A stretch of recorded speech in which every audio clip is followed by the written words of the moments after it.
kita sudah dari siaga darurat Kalimantan Tengah sekarang sudah baru kita tanda tangani kemarin bahwa sekarang kita kayak tanggap darurat karena ada 2 orang yang sudah bukan terindikasi lagi, sudah kena positif COVID-19 atau coronavirus. Nah, hal ini untuk jaga-jaga. Kita jangan mikirkan bahwa ini dari sisi penanganan corona aja, virusnya aja, coronavirus ini atau COVID-19 itu yang kita tangani, tapi dari sisi pangan juga harus siap. Kita juga membentuk tim itu ada 3. Pertama, tim yang diminta oleh Pak Presiden sesuai dengan arahan Pak Presiden. Tim tanggap darurat ini dari siaga darurat terus jadi tanggap darurat. Nah, tim tanggap darurat ini kan diketuai oleh Gubernur dan wakilnya adalah Pak Kapolda dan Pak Danrem. Langsung Pak Gubernur di atas, terus ada ketua juga di bawah kami, tim tanggap di bawah Pak Kapolda dan Pak Danrem, ketua harian nih. Mau sama dengan ketua harian. Nah, terus kita juga membentuk tim penting, pengendalian bahan pokok penting. Nah, seperti beras yang kita periksa sore hari ini di Bulog, ini sangat penting bagi ketahanan pangan untuk Kalimantan Tengah. Jadi ketahanan pasca panen ini kita mau panen padi di beberapa kabupaten di Kalimantan Tengah, termasuk daerah Kapuas dan Pulau Pisau, Ketingan, dan Bartim, terus Surian, dan beberapa posisi ada 8 kabupaten kalau nggak salah. Nah, dengan adanya panen ini jangan sampai perginya keluar dari daerah Kalimantan Tengah, panen padi ini. Bagaimana panen padi ini kita beli, kita amankan dan menjadi beras dan kita simpan kerjasama dengan Bulog. Bulog sudah oke, Bulog sudah menyiapkan dana 43 miliar ya kalau nggak salah Pak. Ya. Tadi hasil rapat ada 43 miliar dana. Nah, nanti kalau andai kata terjadi harga panen ini kita membelinya bersaing dengan pukulan dari luar, andai kata dari luar provinsi lain membeli hasil gabah kita dari Kalimantan Tengah, kita bersaing ya. Kita pemerintah daerah sudah menyiapkan uang juga untuk nombok lah istilahnya. Selisih dari harga itu kita yang bayar. Nah, kita tadi mencek juga, saya tanya dengan Pak Mika, berapa lama ini Bulog ini tahan untuk beras yang ada di gudang Bulog ini. 7 bulan ke depan kita masih siap. Tapi kita tidak usah takut juga. Kita sekarang juga mau panen. Itu diperkiraan kita menghasilkan beras sekitar 368.000 ton tahun ini, tahun 2020. Nah, berarti kebutuhan kita berapa per kepala? Per kepala dia 98 kilogram per kepala. Nah, berarti kita 1 tahun itu sekitar 259 ton untuk kebutuhan ribu untuk seluruh Kalimantan Tengah. Nah, berarti masih aman. Kita surplus masih hampir 90 ton lebih. 90. Ya, yang surplus di Kalimantan Tengah. Jadi tidak usah takut masalah beras. Jadi masalah tidak usah panik. Kami menyiapkan, kami mengambil langkah-langkah. Jadi tidak perlu memborong beras berlebihan di hypermart, di mal-mal supaya tidak terjadi inflasi. Kalau terjadi inflasi pun pemerintah daerah siap untuk operasi pasar. Kita juga ada stok pemerintah sekitar 93.000. 93 ton atau 93 ton. Nah, saya minta yang ada yang terdampak ODP dalam pengawasan, warga yang berarti kan tidak bisa bekerja.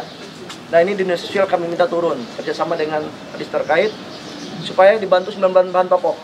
Keluarganya Pak? Ya, keluarganya. Termasuk yang PDP, pasien dalam pengawasan, apalagi yang kena keluarganya kita bantu. Nah, untuk itu saya selalu Gubernur Kalimantan Tengah menghimbau masyarakat. Di sini ada Pak Danrem, ada yang dari Polda Pak Danang, terus ada dari Bulog sebagai Bulog ini Pak Mika sebagai apa di sini Pak Mika? Kakanwil Bulog di wilayah Kalimantan Tengah. Nah, kami ini bersama dalam arti kata mari saya mengajak masyarakat Kalimantan Tengah supaya perilaku hidup bersih dan sehat dijaga. Nah, terus kita selalu menggunakan cuci tangan sebelum semuanya, kita selalu membiasakan cuci tangan. Nah, waktu mau makan mau apapun kita dari kegiatan kita cuci tangan. Nah, habis itu dipakailah kalau mau kantor pakailah hand sanitizer yang sudah dibuat yang sudah dianjurkan oleh pemerintah. Ataupun sabun cuci tangan biasa yang airnya mengalir. Yang sekarang di kota-kota sudah disiapkan oleh Pak Wali Kota. Nah, terus langkah-langkah lainnya Social distancing ini jangan sampai kita selalu kontak. Nah, jaga jarak. Sama dengan kita dan wartawan ini kan semestinya jaga jarak kita. Mau wawancara pun pakai video conference aja. Kalau satu wartawan itu cukup, kita video conference di depannya kan gitu. Tidak perlu lagi wawancara harus ketemu begini kalau dalam keadaan yang betul-betul yang sangat luar biasa. Nah, intinya himbauan, tidak ada satupun pemerintah itu ingin melarang masyarakat, tidak. Pemerintah ini kan karena sayang dan masyarakatnya. Sayang kami selaku gubernur untuk menjaga kesehatan, tidak melarang berkumpul-kumpul. Terus ada andai kata contoh kita sebut sudah ada Isra Mi'raj, sebentar lagi Maulid Nabi, ada masuk bulan puasa, terus ada mudik lebaran. Pemerintah itu tidak sebetulnya kalau dalam keadaan biasa tidak melarang hal tetap berjalan seperti biasa. Tapi ini ada sesuatu yang luar biasa.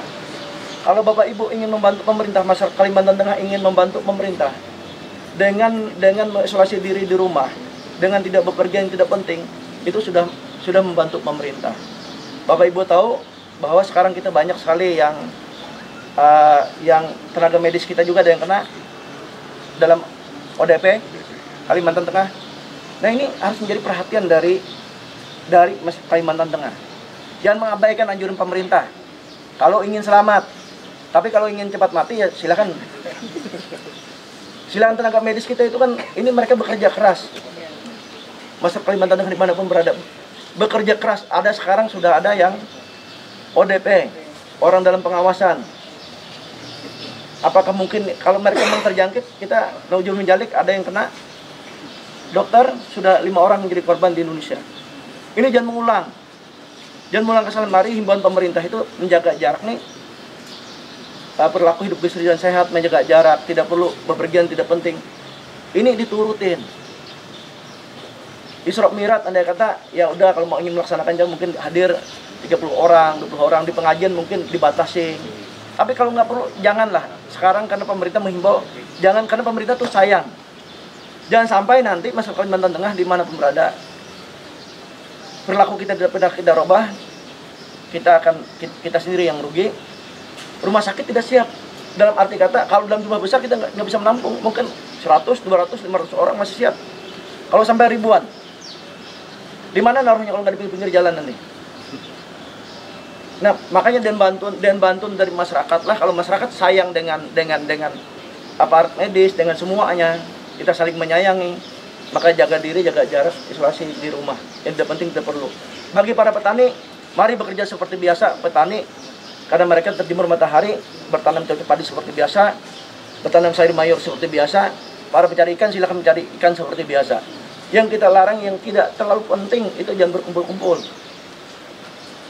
Bukannya berdoa tidak penting ya, berdoa itu sangat penting, tapi ikhtiar manusianya yang penting. Ikhtiar manusianya untuk menghindar penyakit. Kalau katanya karena sudah masuk masjid, masuk ke gereja, udah karena Allah, karena Tuhan semuanya. Kalau memang yakin silakan aja masuk. Kalau ikhtiar manusianya tidak ada. Kalau kena kan yang kasihan kan keluarga, diri sendiri, keluarga, rekan-rekannya, dan pemerintah juga. Ujungnya ke pemerintah nanti merengek. Pas rumah sakit nggak siap. Dan arti kata nggak siap, usianya membludak, mau jadi apa? Nah, ini yang kita jaga-jaga, selalu kita pantau. Pemerintah kenapa selalu menghimbau? Karena sayang. Pak Presiden tuh sayang dengan rakyatnya, Gubernur tuh sayang dengan rakyatnya, Bupati-Bupati sayang dengan rakyatnya, Forkopimda, TNI Polri karena sayang dengan rakyatnya. Menghimbau tidak pernah jenuh menghimbau. Mari masyarakat Kalimantan Tengah menjaga jarak, isolasi diri, itu yang penting. Yang lain kami yang menyiapkan sampai Satgas Pangan. Ini silahkan Satgas Pangan, ada kalau nggak salah Satgas Pangan ketuanya siapa, Bu? Ketahanan Pangan. Nah, ada Polda ada Polda di situ. Nah, kita minta siapapun penimbunan pangan kita tangkap tanpa ampun. Yang menimbun masker kita tangkap. Kalau sampai masker langka silakan masyarakat lapor, ada penimbun pangan silakan masyarakat lapor. Kita akan proses secara hukum. Nah, kami pun inflasi kami jaga. Terima kasih.